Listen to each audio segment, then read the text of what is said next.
Hello and welcome back to the channel. In this video, I'm going to show you a little bit of graphs and information what I have derived from my power meters as well as from my Wahoo KICKR power meter. And let's just jump into the video real quick. So yesterday I had my first road bike ride outdoors. That was the first proper ride outdoors since my incident in July. I noted that I had an average wattage of 151 watt, and I came to the conclusion that this couldn't be right. And the bottom line is more or less that I have a left-sided power meter on my outdoor trainer, and my left leg is currently affected by the aftermath of the incident, meaning that I have a disbalance in my legs. My right leg has to compensate for the lack of power from my left leg. As such, the readings are not correct because the power meter assumes a power distribution of 50-50. So I assumed, based on just imagination, that my power distribution is something like 40-60. That is a quite bold statement, and then I just took the average wattage that my left-sided power meter was giving me and compensated for this lack of even distribution, and then we came up with a wattage of 188 for the average power of the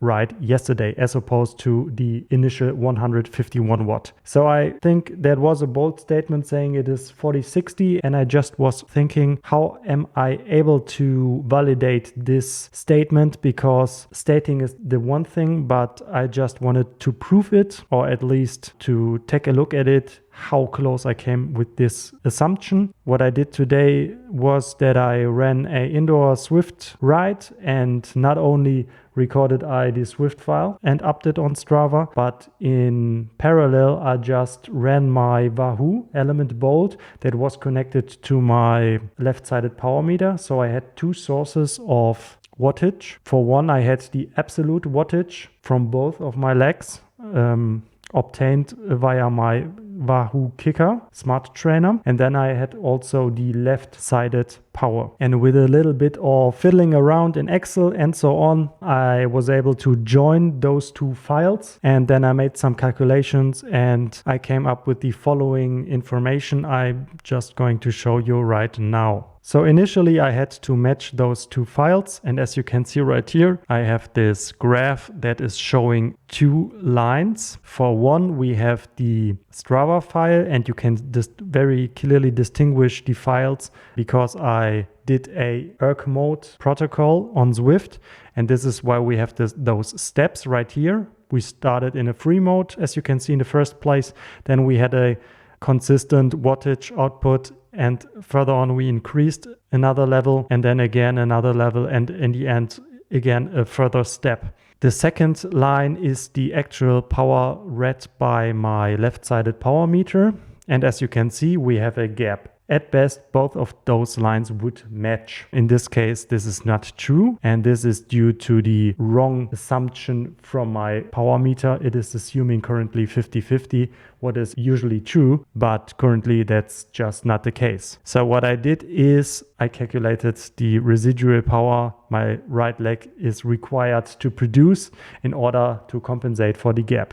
In the end, I have this graph right here. This is again showing my left-right distribution calculated, and this is over the time, of course. There's no significant reading from that, so I thought, yeah, well, I can do this, but this is not really useful. So further on, I generated this graph, as you can see right here. We have 1, 2, 3, 4, 5 clusters of columns, and as you can see, the large columns represent a output wattage over a certain period of time. As I have shown you in the first image, this is reflecting those steps. So as you can see, we have 5 columns. Each column represents a power output over a certain time. The first is 160, the second is 180, followed by 190 and 200.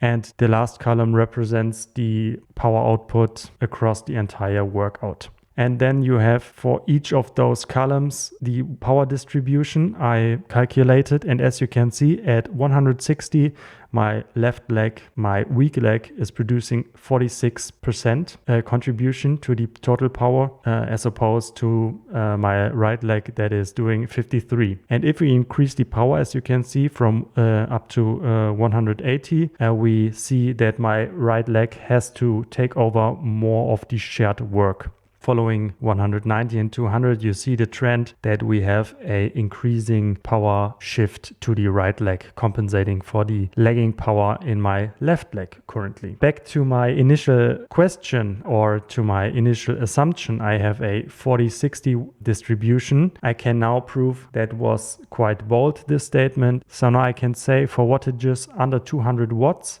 I have a distribution, yes, up to 43.4. This is the maximum distribution, but indeed 60-40 is not true. We coming close with 56.6 for the right leg at 200 watt, and over the entire workout it is 55.6 for the right leg. So there is a difference, but not 60-40. That is what the conclusion is, all of that. And I leave it here. I thought that it was quite interesting, and just take into account if you have a left-sided power meter and your leg is not working proper, take that into account. All right, I hope that was a little bit informative or useful. If you like, you can leave a comment and give this video a thumbs up, and I would encourage you to subscribe to the channel. This would be very much appreciated. Until then, we will see us in another video. BCC, ciao.